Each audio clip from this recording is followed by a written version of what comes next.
아만보 채널, 스포츠 이야기, 프로레슬링과 MMA 둘은 상당히 비슷해 보이면서 중요한 부분에서 차이가 있습니다. 일단 두 종목 모두 타격기와 그래플링이 있고 링 혹은 케이지 안에서 경기를 갖고 특히나 레슬링은 베이스로 한 기술이나 선수들이 많습니다. 하지만 다른 걸 제껴도 가장 큰 차이는 MMA는 실제 승부고 프로레슬링은 이미 짜여진 승부에 맞춰서 연출한다는 점이 있습니다. 단순 레슬링이 베이스인 이유로 둘이 비슷한 느낌이 있는 걸까요? 아니면 뭔가 다른 이유가 있지 않을까요? 실제로 MMA와 프로레슬링은 배다른 형제, 심하게는 MMA가 프로레슬링의 조카뻘이라 할 정도로 많은 영향을 받은 스포츠였습니다. 실제 초기 프로레슬링은 지금과 같은 승패가 합의된 워크가 아닌 말 그대로의 무규칙 격투기였고 단순히 길거리 싸움, 벨트 둥지에서 비롯된 무규칙 격투기에 레슬링, 우리가 아는 프로레슬링이 아닌 속칭 아마추어 레슬링 선수들이 참여하고 돈을 받고 싸우기 시작하면서 이 시점부터 프로레슬링이라는 용어가 탄생하고 이 과정에서 단순한 싸움보다 쇼맨십이 중요시되면서 점차 멋있는 승부를 내는 게 아닌 멋있는 승부와 기술을 연출하는 경기가 늘었고 결국에는 이게 프로레슬링으로 분리가 됩니다. 한편 이러한 무규칙 격투기는 세계적인 격투기였던 복싱과 각 지역에서 자생적으로 발달한 태권도, 가라데, 무에타이, 사바테 등의 무술에 밀려 반쯤 음성적으로 진행이 되거나 이종 격투기라 불리게 되는 무술끼리의 대결로 점차 이종 격투기가 아닌 종합 격투기로 발달하는 뿌리가 탄생하기 시작합니다. 그동안 그렇게 일본의 슈토, 브라질의 발리투도와 같은 대회들 혹은 이소룡의 절권도와 같은 무규칙 격투기나 개념으로 존재하다가 1993년 본격적으로 미국 미디어의 주목을 받은 UFC를 시작으로 본격적으로 대중들에게 대두되기 시작했고 차츰 무술가들의 교류 끝에 어느 한 무술이 강한 게 아닌 다양한 무술을 본인에게 맞게 배우는 게 중요하다는 의견이 대세가 되면서 믹스드 마셜 아츠, 즉 종합격투기가 탄생하게 됩니다. 그럼 여기서 궁금해할 수 있는 게 도대체 프로레슬링이 걸려있는 건 오래전밖에 없는데 그게 끝이야? 할 수 있는데요. 종합격투기의 발달이 미국에서만 있던 게 아니었기 때문이었습니다. 앞서 말했듯이 일본 역시도 슈토를 비롯해서 자체적으로 종합격투기 문화가 따로 발전했는데요. 굳이 슈토가 아니더라도 한국계 무술인인 최영희로부터 시작된 극진 가라데는 최영희 본인이 무술계에서 등한시 되는 보디빌딩의 수련법까지 도입하는 등 다른 무술과의 교류를 해왔습니다.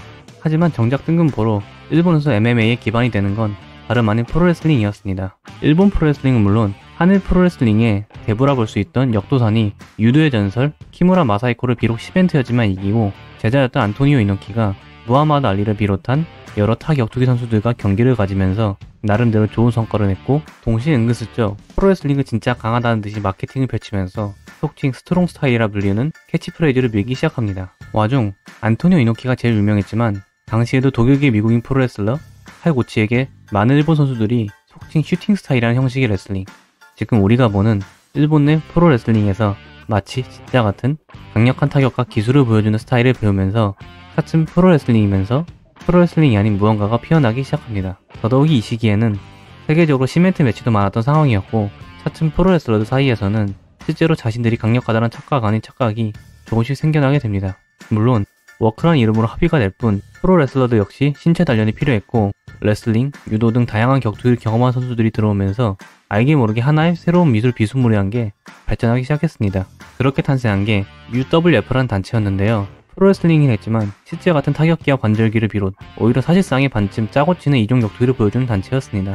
이 단체의 스토리만으로도 영상 한 편이 또 나올 수 있으니 자세한 이야기는 차후 다른 영상에서 기회가 되면 다루도록 하겠습니다. 첫 UWF는 1984년에 창설, 당시 WWF, 현 WWE랑도 제휴할 정도로 큰 인기를 끌었지만 1년 좀 넘어서 해산하게 되는데 이 와중에 앞서 꾸준히 언급됐던 슈팅에서 이름을 따온 슈토가 따로 분리되면서 UWF보다 좀 더 격투기다운 단체가 창설, 본격적으로 프로레슬링에서 삐져나온 종합격투기가 나오기 시작합니다. 얼마 안가 1988년 UWF를 재창설하지만 역시나 몇 년 안돼 해산하게 되는데요. 슈토로만 끝나는 게 아닌 당시 UWF 출신 선수들이던 스즈키 미노루, 마에다 아키라 등지 스타들은 링스와 판크라스 등 현재 MMA 매니아들에게도 유명한 MMA 단체들의 뿌리격 단체들을 창설하거나 들어가게 됩니다. 물론 당시에는 흔치 않은 용어인 MMA보다는 실전 프로레슬링이라는 특이한 용어를 썼는데요. 실제로 펀치로 안면 타격 금지, 파운딩 금지, 심지어 로프 브레이크가 존재하는 등 현대 MMA에서는 보기 힘든 룰이 있었고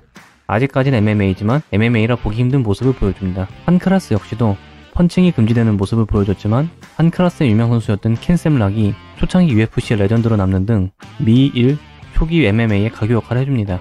이 모든 걸 포함하는 게 바로 UFC 이전 한국 초기 MMA 팬들에게 많은 기억을 남긴 프라이드 FC였습니다. 비록 프라이드 FC가 창설될 때도 아직 슈토, 판크라스, 링스 모두 존재했지만 역시나 프로레슬러 출신인 타카다 노부이코와 사쿠라바 카즈시를 메인으로 내세우고 일부 세부적인 룰을 제외하면 안면 타격, 파운딩 등을 허용하는 건 물론 외적 마케팅은 프로레슬링 스타운은 프로레슬링의 냄새가 마지막으로 남은 MMA 단체가 나오게 됩니다. 전성기 시절 UFC를 흡수한다는 카더라까지 돌고 미국 시장을 역으로 노렸지만 결국 내부적으로는 건실하지 못할 재정 문제로 무너지고 결국 UFC에게 흡수되면서 무격식 격투기에서 시작한 미국 MMA, 실전 프로레슬링에서 시작한 일본 MMA는 최종적으로 통합되어서 현재 이르고 있습니다. MMA는 한때 다른 의미로 스포츠가 아닌 야만이라 할 정도로 현재 격투기 중 가장 과격한 종목 중 하나입니다. 별개로 프로레슬링은 워크라는 점에서 나름대로 과격함이 있을지언정 다른 의미로 안전한 모습이 있는 종목이 꽤나 큰 연결고리가 있다는 아이러니의 이야기는 여기서 마치고요. 지금까지 아만보 채널 스포츠 이야기였습니다. 구독과 좋아요 눌러주신 감사하고 댓글까지 남겨주시면 더욱 감사합니다.